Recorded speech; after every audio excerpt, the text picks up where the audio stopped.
요즘에 사람들을 좀 만나다 보면은 이렇게 말을 합니다. 열심히 사는데 왜 힘들어질까? 목사님, 사는 것이 너무 힘들어요.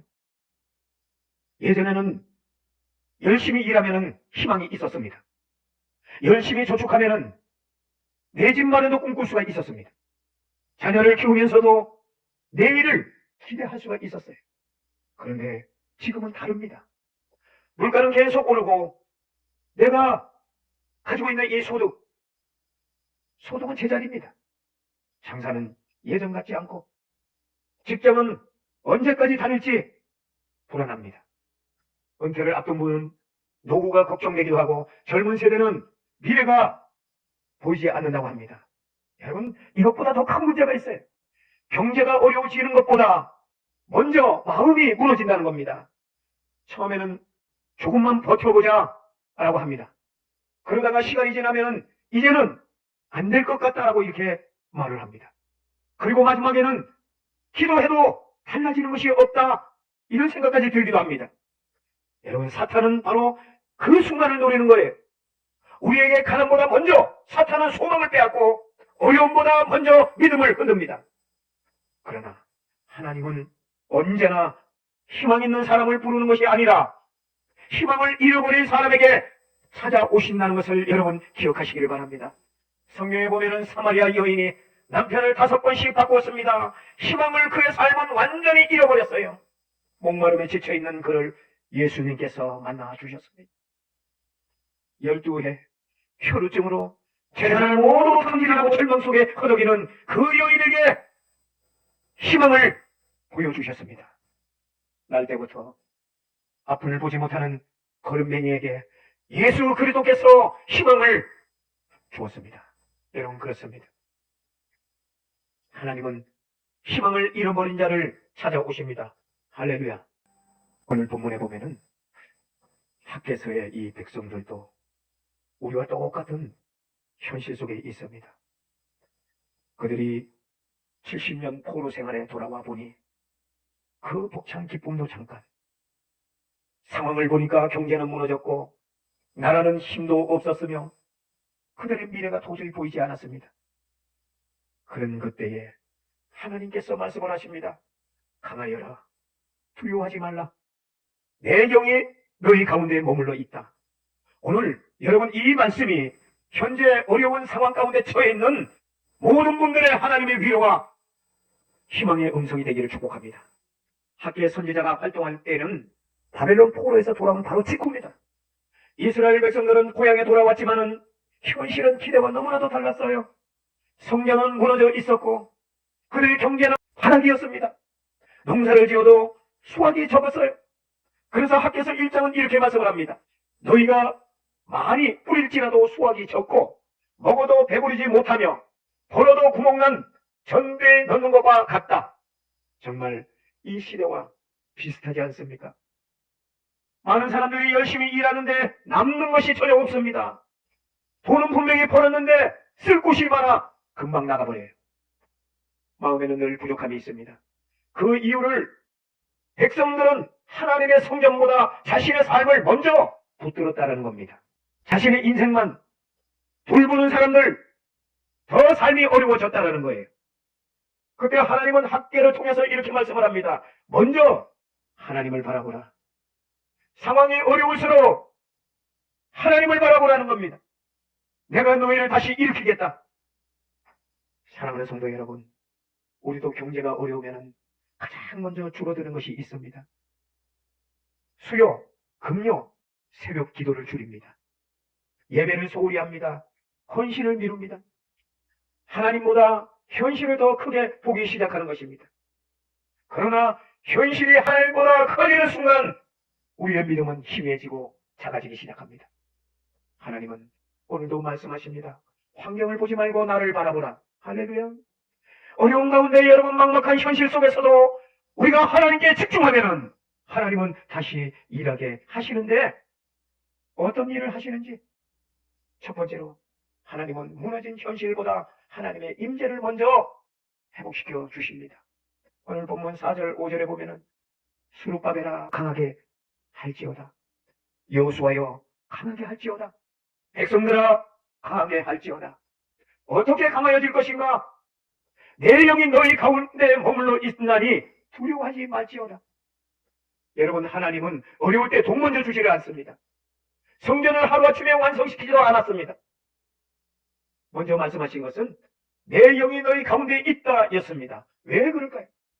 사람은 환경 때문에 무너지는 것이 아니라 마음이 무너지기 때문에 절망하고 포기하는 것입니다.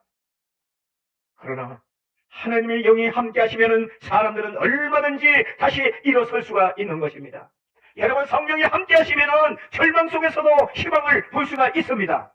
성경 열왕기하 6장 15절 이하에 보면은 아람 군대가 성을 완전히 포위했습니다. 엘리사의 이 종들이 절망하며 엘리사에게 와서 보고를 합니다. 아, 내 주여, 우리가 어찌하오리까? 그러나 엘리사는 이렇게 기도합니다. 이 절박한 가운데 지금 아람 군대가 엘리사가 있는 그곳에 완전히 포위를 했어요. 절망입니다.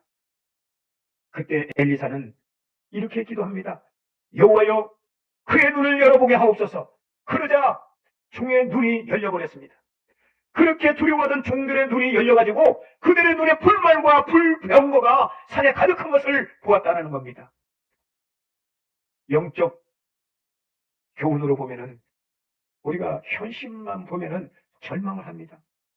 그러나 성령께서 우리의 눈을 열어주시면은 보이지 않던 하나님의 군대가 보여지게 되는 것입니다. 환경은 그대로인데 시선이 바꿔지자 두려움이 믿음으로 변했습니다. 할렐루야. 성령은 여러분 상황을 먼저 바꾸시는 분이 아니라 우리의 눈을 먼저 바꾸시는 분입니다. 하나님께서는 백성들에게 먼저 돈을 주시거나 성전을 하루아침에 완성시켜 주시지 않았습니다. 가장 먼저 주신 것은 내 영이 너희 가운데 머물러 있다라는 하나님의 약속이었습니다. 왜 이 말씀을 하나님께서 먼저 하셨을까요? 사람은 환경이 무너지면은 쓰러져 버립니다. 그런데 영혼이 무너지면은 상황이 환경이든 영혼이든 모두 절망 가운데 빠져버립니다. 그래서 많은 사람들이 환경을 보면서 쓰러지는 것이 아니고 그 안에 있는 내면의 영적 세계가 무너지면은 모든 이길 힘을 다 잃어버리는 것입니다. 사탄은 여러분 잘 기억하세요. 우리 통장을 먼저 공격하는 게 아니에요. 우리의 믿음을 먼저 흔들어버린다는 겁니다. 기도해도 소용없다. 예배드려도 달라지는 것이 없다. 이런 생각이 들기 시작하면 이미 마음속에 성전이 무너지기 시작하는 것입니다. 그러나 하나님은 먼저 우리의 심령을 살리는 거예요. 성령께서 우리 안에 역사하시면 현실은 그대로인데 믿음이 살아나고 소망이 회복되고 다시 기도할 수 있는 힘이 생기는 겁니다. 여러분, 영적 교훈으로 우리가 다시 한번 돌아가면은 환경이 변해야 믿음이 생기는 것이 아니라 믿음이 살아날 때 하나님께서 환경을 변화시키시는 줄로 믿으시기 바랍니다. 여호수아서 이 3장에 보면은 이스라엘 백성들이 가나안에 들어가기 위해서 요단강을 건너야 했습니다.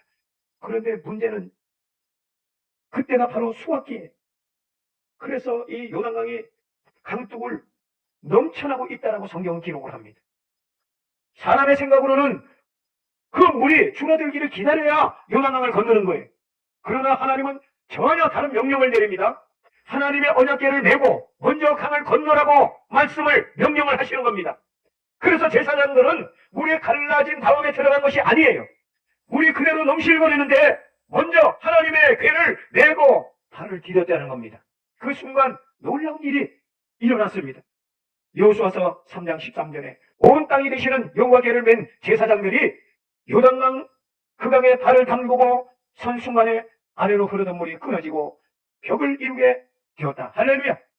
제사장들이 하나님의 궤를 메고 요단강에 발을 디뎠습니다. 그 순간 요단 강물이 멈춰졌다는 겁니다. 왜 하나님은 언약궤를 먼저 앞세웠을까요? 언약궤는 하나님의 임재를 상징하기 때문입니다. 하나님은 상황을 먼저 회복시켜 주신 것이 아니에요. 요단강을 멈추고 먼저 길을 만들어 주신 것이 아니라 하나님께서는 먼저 임재함을 먼저 보여주셨습니다.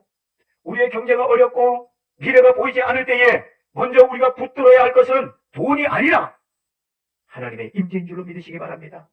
성령께서 함께 하시면은 길이 없어도 길이 생겨나는 것입니다. 출애굽기 33장 14절에 보면은 내가 친히 너와 함께 가겠다. 시편 46편 1절에 보면은 내가 너를 무사하게 할 것이다. 할렐루야. 성령이 우리 안에 임하면은 어디를 가든지 보혜사 성령께서 우리에 앞서서 문제를 해결해 주시는 겁니다. 하나님은 우리의 피난처고 힘이 되시는 줄로 믿으시기 바랍니다. 그러므로 여러분 고통이 있을 때에 바로 눈앞에 도움이 되시는 것은 하나님의 임재인 줄로 믿으시기 바랍니다. 돈이 없어도 여러분 성령이 함께 계시면은 모든 것을 다시 시작할 수 있습니다.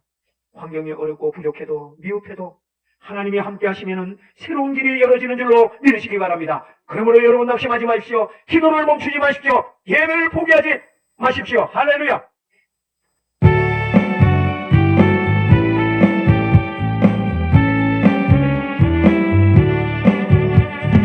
할 수 있다 하면 된다 해보자. 힘든 자에게 기록하기 오세리다. 나는 약해도 주님 도와주신다. 의심 말고 두려워 마라. 기적이 일어난다. 말씀 안에서 믿음 안에서 할 수 있다 해보자. 믿음 안에서 할 수 있다 해보자. 막막한 현실 속에서도 하나님은 다시 일하게 하시는 두 번째 오늘 6절 7절의 말씀을 한번 보십시오. 내가 하늘과 땅과 바다와 육지를 진동시킬 것이며. 사람들은 흔들리는 세상을 두려워했습니다. 그러나 하나님은 흔들림은 하나님의 심판이 아니라 우리는 새로운 역사를 우리를 통해서 하나님께서 역사하신다. 할렐루야. 우리는 경제가 흔들리거나 건강이 흔들리거나 가정이 흔들릴 때 나는 이게 끝이라고 이렇게 생각을 합니다. 그런데 하나님은 분명히 그 흔들리는 환경을 시작으로 바꿔주십니다. 창세기 26장에 보면은 이삭은 굉장히 이삭이 사는 그 지역에 큰 기근이 일어났어요. 그래서 먹을 것이 없는 거예요. 그야말로 삶이 크게 흔들렸습니다. 모든 사람들이 주변에 있는 많은 사람들이 애국으로 내려가야 우리가 살 길이 열려진다. 그런데 하나님께서는 이삭에게 이렇게 말을 합니다. 이 땅에 머물러라. 기근이 있다 할지라도 이 땅에 머물러라. 하나님의 명령이었습니다. 여러분 이것은 상식적으로 우리가 이해가 되질 않아요. 지금 먹을 것이 당장 없는데 먹을 것 있는 곳으로 우리가 찾아가야 되지 않아요? 그런데 하나님께서는 그 자리에 머물러라고 이렇게 말씀을 합니다. 그런데 이삭은 하나님의 명령에 순종을 합니다. 그 결과 그해 100배 수확을 얻었다라는 겁니다. 창세기 26장 12절에 보면은 이삭이 그 땅에 곡식을 심고 그해 100배를 거두었다. 할렐루야. 여호와께서 그에게 복을 주신 줄로 믿습니다. 기근이 그야말로 하나님의 축복을 결코 막지를 못하는 겁니다. 그러므로 순종은 하나님의 축복의 통로가 되어주는 줄로 믿으시기를 바랍니다. 그렇게 세상이 어렵다고 해서 믿음까지 어려워져서는 여러분 안 되는 것입니다. 경제가 흔들려도 하나님의 약속은 절대로 흔들리지 않습니다. 하나님은 오늘도 순종하는 사람에게 새로운 문을 열어주십니다. 막막한 현실에도 하나님은 다시 일하시는 분입니다. 할렐루야. 세 번째, 하나님은 이전보다 더 큰 영광으로 회복시켜 주십니다. 오늘 9절에 보면은 이 성전의 나중 영광이 이전 영광보다 크리라. 여러분 이 성전을 짓는데 그 원로들, 노인들은 그 성전을 바라보면서 엉엉 울어대는 거예요. 왜? 솔로몬 성전, 그 옛날에 솔로몬 성전을 기억하면서 너무 초라해서 하나님의 성전이 이래서 해야 되는가 하면서 노인들은 엉엉 울어댔습니다. 예전이 좋았는데.